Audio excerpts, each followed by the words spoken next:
vamos a tratar un tema que ha sido noticia durante los últimos días y lo vamos a tratar desde la perspectiva del Congreso. Tenemos dos diputados hoy aquí con nosotros. Noticia que se dio ayer, titular hoy en Patrullaje Informativo de la mañana. Al menos 11 de 16 bancadas están solicitando interpelar al canciller Carlos Ramiro Martínez por el voto a favor de la integración plena de Palestina en Naciones Unidas. Hay, por supuesto, una gran controversia alrededor del tema y para poder entender mejor lo que sucede en el Congreso y también las posturas en cuanto a un lado y otro de esta situación, se encuentran aquí en cabina el diputado Raúl Barreda, que llegó al Congreso con el movimiento Semilla, y el diputado Elmer Palencia, diputado de Valor. Ambos, gracias por estar acá. Por orden alfabético, vamos con el diputado Barreda. Diputado Barreda, ¿cuál es la posición suya en relación con el tema de si sí o si no se puede interpelar al canciller en relación con lo que acabo de plantear? Buenos días. Hola, Felipe. Es un gusto también, Elmer, colega diputado, por la oportunidad de conversar sobre un asunto tan trascendente. Yo creo que en la medida en que conversemos y desmitifiquemos algunas cosas, podremos entender lo que sucede tanto en Guatemala como en el resto del mundo y lo que en el mundo incide en Guatemala. En efecto, la Constitución permite interpelar a los ministros por asuntos relacionados con cuestiones diplomáticas en tanto estén finiquitadas, es decir, la cuestión no esté pendiente.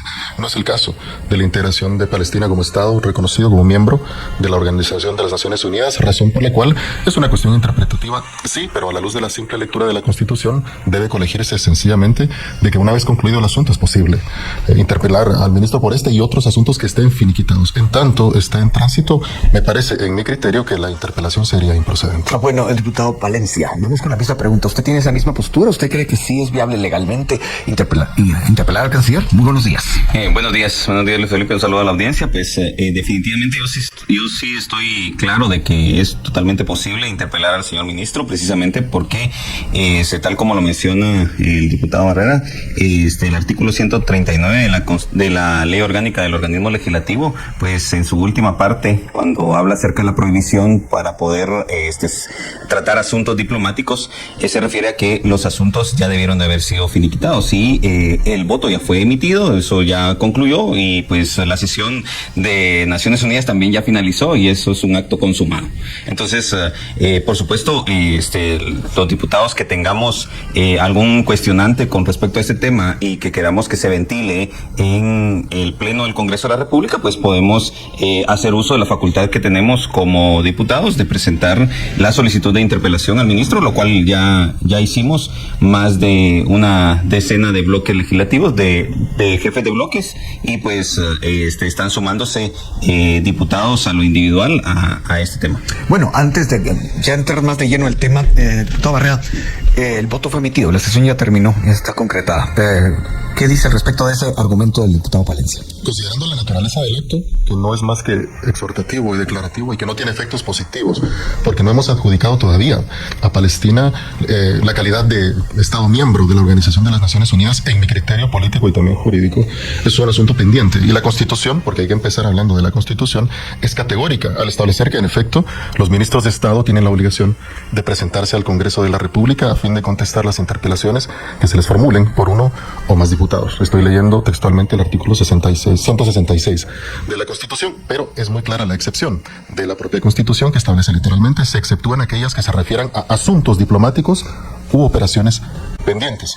El reconocimiento de Palestina como un Estado miembro de las Naciones Unidas no se ha finiquitado, es decir, es un asunto pendiente, en tránsito. La votación es un acto propio de un proceso que todavía no concluye. Es como lo que sucede en el Congreso de la República. Una votación no es un acto conclusivo en el Congreso hasta que la ley se promulgue y cobre vigencia. Es lo mismo con el Estado de Palestina. En el momento en que podamos, ojalá muy pronto, reconocer al Estado de Palestina como miembro de la Organización de las Naciones Unidas y el asunto ya no esté pendiente, claro que los bloques que se opongan o que tengan cuestiones o interrogantes en relación con esta trascendental decisión tienen el pleno derecho de interpelar al ministro según el caso. Es una cuestión al final de interpretación. Bueno, en ese sentido, ¿algún comentario extra que usted tenga, diputado Palencia, frente a este razonamiento? Pues, qué bueno que el diputado leyó el artículo 166, yo lo voy a leer, el artículo 139 de la Ley Orgánica del Organismo Legislativo, que surge a raíz del párrafo constitucional, y le voy a leer el último párrafo de este artículo, que dice de manera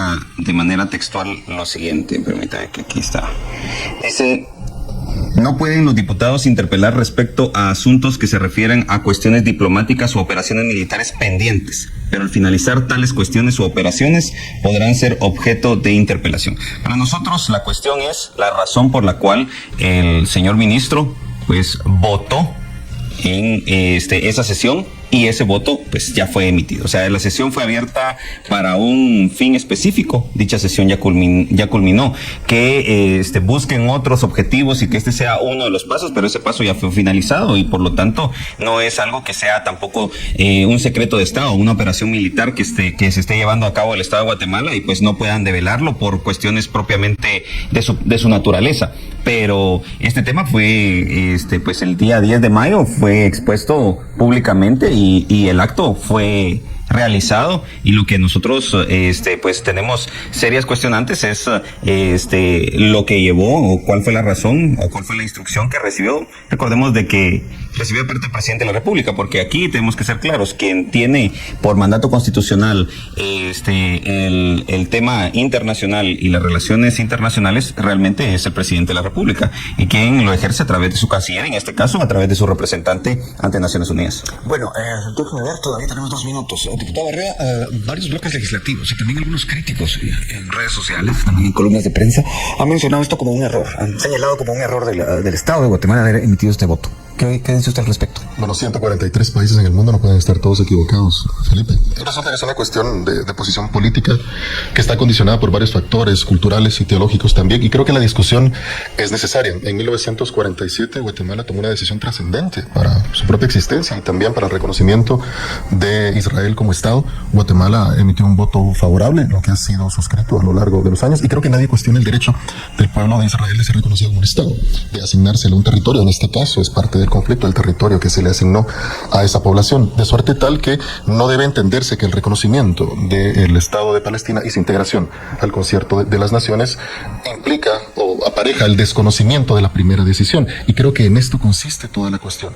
En todo caso, quienes se opongan al legítimo derecho del pueblo de Palestina de ser un Estado libre, soberano, territorializado e incorporado en el concierto de las naciones tienen el pleno derecho de utilizar las herramientas que les permitan exponer sus objeciones, y creo que este punto sobre la interpretación de la Constitución versus la ley orgánica del organismo legislativo da pie a que de hecho se plantea alguna cuestión consultiva a la Corte de Constitucionalidad, y voy a invocar literalmente a lo que establece el artículo 171 de la Ley de Amparo, Exhibición Personal y de Constitucionalidad, que faculta al Congreso de la República, al Presidente de la República y a la Corte Suprema de Justicia a dirigir opiniones consultivas a la Corte de Constitucionalidad cuando se tiene duda de los alcances de alguna norma, y me parece que este caso es típico en este contexto, y creo que es propicio para que a través de una solicitud a Junta Directiva y el Pleno del Congreso apruebe que la Corte de Constitucionalidad reciba una opinión consultiva que dirima este asunto para entender si una votación, que es uno de los pasos para un reconocimiento, es por sí solo una cuestión que ya no está pendiente, o si en efecto toda la cuestión del reconocimiento de Palestina como Estado es en su conjunto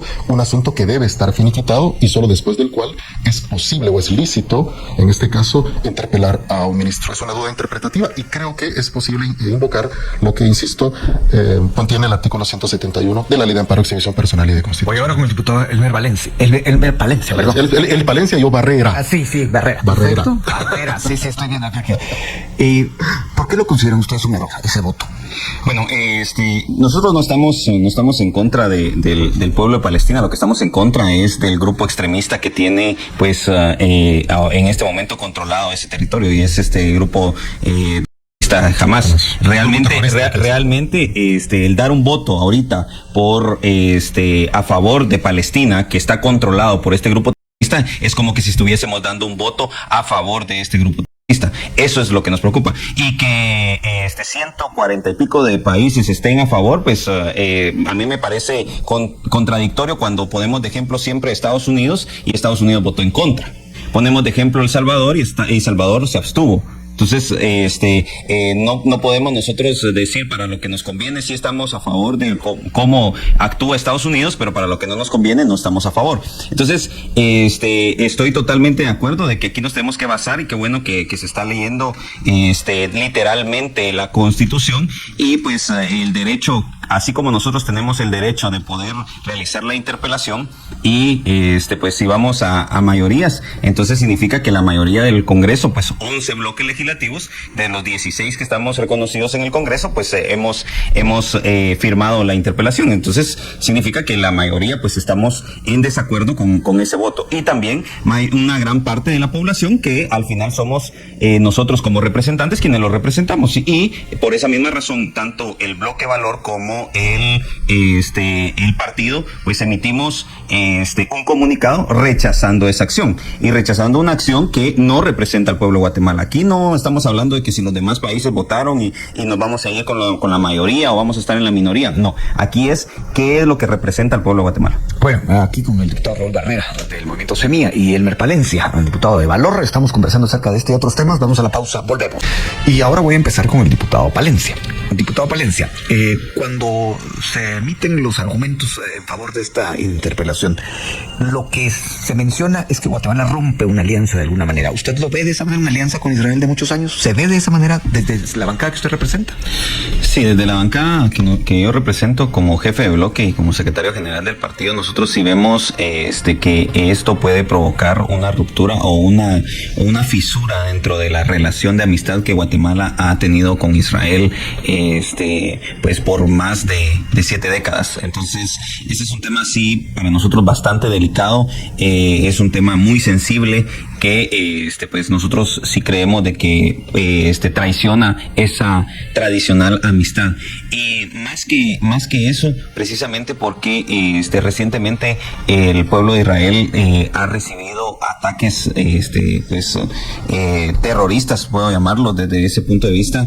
De hecho, más de un centenar de diputados votamos a favor de un punto resolutivo que en su momento se emitió hace ya unas semanas, cuando iniciaron los ataques terroristas en contra de Israel, y la gran mayoría del Congreso de la República votó a favor. Fueron muy pocos los diputados que no votaron por este punto resolutivo, y precisamente por eso es que lastima por el voto en este momento, no porque propiamente por el pueblo de Palestina, sino por este grupo extremista y terrorista que tiene controlado ese territorio y que es una amenaza latente para el pueblo de Israel y los demás vecinos en esa área. Entonces, desde nuestro punto de vista sí crea una fisura importante en la relación de amistad que Guatemala ha tenido, y no solamente Guatemala como gobierno, sino que Guatemala como país, como población.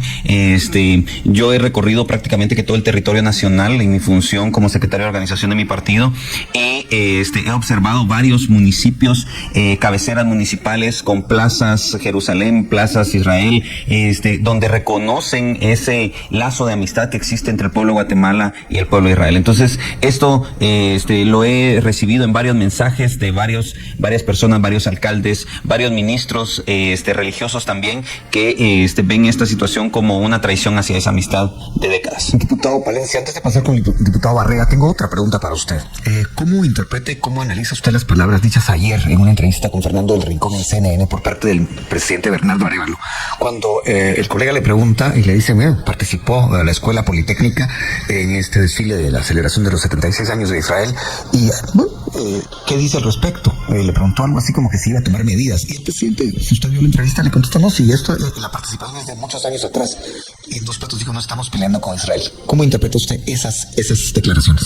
No, efectivamente, yo participé en la marcha del día domingo, y efectivamente la Escuela Politécnica y el Instituto Adolfo B. Hall participaron, y varias bandas participaron dentro de esa marcha, y es una marcha que tradicionalmente se realiza, pero esto no quita el hecho de que el voto emitido por el representante de Guatemala ante Naciones Unidas sí lastima ese lazo de amistad. El lazo de amistad siempre ha existido, y por esa misma razón es que es sorprendente de que el presidente haya dado esa instrucción de emitir ese voto. Eso es lo que a un gran número de la población ha sorprendido, y ha generado rechazo. O sea, lo que es cierto es de que ha generado rechazo, eso no lo podemos ocultar. Este es un rechazo porque era totalmente innecesario que Guatemala, precisamente llevando esta tradición, cualquier otro país pudiese haber sido, pero Guatemala llevando esa tradición de esa amistad con el Estado de Israel, pues haya en este momento tomado un acto que se puede ver como una traición hacia esa amistad. Bueno, dos preguntas entonces ahora para el diputado Raúl Barrera. Dice el diputado Palencia que cualquier otro país pudo haber sido, pero la amistad entre Guatemala e Israel no daba para ese voto en Naciones Unidas. ¿Qué dice al respecto? No, muy por el contrario, y aquí aprovecho la oportunidad para rebatir algunos acertos del colega Palencia. Primero, corregirlo en el sentido de que El Salvador votó a favor de esta resolución que exhorta a la Organización de las Naciones Unidas a reconocer a Palestina como Estado miembro. Y después hay que hablar de los antecedentes a lo largo de la historia, los más recientes, que tienen que ver con este conflicto. Primero, en 1947 reconocemos al Estado de Israel. Después, en 1996, durante el gobierno del expresidente Arzú, se reconoce a la Autoridad Palestina Nacional. Es importante. Y en 2013, durante el gobierno de Otto Fernando Pérez Molina, reconocimos a Palestina como Estado. Ahora exhortamos a la Organización de las Naciones Unidas, con base en el espíritu del reconocimiento de 1947, del derecho de un Estado para los dos pueblos, a reconocer y a integrar a Palestina como Estado miembro de la Organización de las Naciones Unidas. No debería existir conflicto en una cosa respecto de otra. Creo que todo el error de interpretación surge cuando se insinúa o se sugiere que el reconocimiento del Estado de Palestina como miembro de la Organización de las Naciones Unidas implica o apareja el desconocimiento o la ruptura con Israel, lo que se ha mantenido a lo largo de los años. De hecho, el punto resolutivo que oportunamente invoca el diputado Palencia, que fue aprobado por el Congreso de la República el 16 de abril, que es el punto resolutivo 13-2024, lo que hace es condenar efectivamente los ataques terroristas promovidos por la organización terrorista Hamas, que hay que decirlo, es una organización terrorista en contra del pueblo de Israel, y al mismo tiempo exhorta no solo a Guatemala, sino al concierto de las naciones a buscar una solución pacífica para los dos estados. Es decir, el punto resolutivo reconoce la existencia de ambos estados, siendo ya Palestina un estado reconocido no solo desde el Poder Ejecutivo Nacional, sino desde el Congreso de la República. A través de este punto resolutivo no debería haber conflicto en reconocer también al Estado de Palestina como miembro de la Organización de las Naciones Unidas. Creo que el conflicto surge, insisto, por la poca información o a veces una maliciosa orientación sobre el sentido de algunas declaraciones. Hay que decir que este punto resolutivo, que también fue objeto de mucha crítica, fue suscrito efectivamente por más de 100 diputados, incluyendo la mayoría de los diputados del movimiento Semilla. Es decir, hubo un gran consenso sobre la necesidad de condenar los ataques terroristas. Y hay que decir, Felipe y colega Elmer, que Hamas no es igual a Palestina. Palestina es gobernada por la Autoridad Palestina Nacional. No debemos atribuir a la organización terrorista Hamas una representación nacional que no tiene. Y yo creo que es una obligación de todo el pueblo consciente en condenar los ataques de cualquier organización en contra de cualquier pueblo, ya sean organizaciones privadas o el terrorismo de Estado también. Y yo creo que no debería haber discusión al respecto, y enhorabuena por esta discusión que permite aclarar algunos puntos, hacer algunas precisiones para exponer al pueblo de Guatemala que el reconocimiento de Palestina y la exhortación a integrarlo como miembro de la Organización de las Naciones Unidas no riñe ni significa desde ningún punto de vista ninguna ruptura con el pueblo y el Estado de Israel. Le hice dos preguntas al diputado Palencia. Va la segunda para usted, diputado Barrera. Por lo menos dos columnas de hoy sugieren al gobierno, dicen al gobierno que pudieron haberse abstenido. Mencionan que así lo hizo Alemania, se lo hizo Austria, el Reino Unido. Es una práctica. En el sentido estricto del manejo local. Sí. ¿Usted cree que eso hubiese sido, digamos, menos conflictivo para el gobierno actual? Sí, habría sido menos conflictivo, pero hay que decir, Felipe, que a veces para generar cambios hay que entrar en contradicción necesariamente. La abstención puede ser un recurso válido en determinados contextos, pero en este, que es particularmente delicado, si bien era un recurso válido, yo creo que no fue un error del votante en representación de Guatemala en la Organización de las Naciones Unidas emitir una decisión que me parece valiente, que no solo se suma a la de 142 países, otros 142 países en el Concierto de las Naciones, sino que conteste y es coherente con la Declaración de 1947. La Declaración de 1947 no es reconocer al pueblo y al Estado de Israel y suprimir y desconocer al de Palestina. Muy por el contrario, es reconocer a un pueblo y asignarles un territorio y al mismo tiempo buscar una solución pacífica para que los dos pueblos y los dos estados puedan coexistir. Resulta que con Palestina ya nos tardamos bastante tiempo. En 2013 finalmente lo reconocimos como Estado, y ahora creo que el punto final y definitivo objetivo es exhortar al Concierto de las Naciones para que se integre este Estado a la Organización de las Naciones Unidas, que es el lugar donde deberíamos llegar a los acuerdos para la pacificación. Porque ninguno de nosotros, Felipe, ningún actor político y democrático quiere la guerra. Condenamos cualquier acto de violencia en contra de cualquiera de los pueblos del mundo. Veo el reloj y creo que me da tiempo todavía para una pregunta. Volvemos a la dinámica de una pregunta para cada uno. Diputado Palencia, me salgo por un momento del tema sin salirme. Esta situación es un reflejo más de la polarización que se vive en el país y especialmente en el Congreso de la República. ¿Cómo lo lee usted? Bueno, primero, pues yo sí veo que esta situación era totalmente innecesaria por parte del presidente de la República en este momento. No creo que es algo que viene a sumar a lo que es construir el país y pues tal vez en contraposición a lo que mencionaba el compañero diputado, esta autoridad palestina en este momento está disminuida hacia lo que es realmente este grupo. Jamás en este momento, es que hay que leer los momentos. En este momento, quien tiene mayor autoridad y mayor control sobre el territorio palestino es este grupo. Entonces, dar un voto en este momento a favor de Palestina es dar un voto a ese grupo terrorista llamado Hamas. Eso es lo que yo veo desde este punto de vista. Y desde mi punto de vista, respondiendo a tu pregunta, Felipe, no veo que esto ayude a construir. Esto ayuda a que exista mayor polarización. Y yo le he hablado a varios compañeros, trabajemos en los puntos en común, no toquemos los puntos en los cuales tenemos nosotros divergencias, trabajemos en los puntos que son en común en beneficio al país. Este tema y otros temas que el presidente de la República ha hecho o acciones que ha tomado, lo único que provocan es que exista un desgobierno y que provoca que exista más polarización, y la polarización no ayuda a construir, no ayuda a la prosperidad, no ayuda a la generación de riqueza, no ayuda a la generación de empleo y mucho menos ayuda a que en el Congreso de la República las cosas avancen. En este momento no deberíamos de estar discutiendo este tipo de temas, deberíamos de estar discutiendo temas de desnutrición, temas de fortalecimiento hacia las pequeñas y medianas empresas, temas de fortalecimiento a la infraestructura vial, temas de fortalecimiento a todos los inversionistas que quieran venir hacia nuestro país. Pero el panorama y el abanico de temas, ¿lo podemos hacer después de la pausa? Viene una pregunta para el diputado Barrera.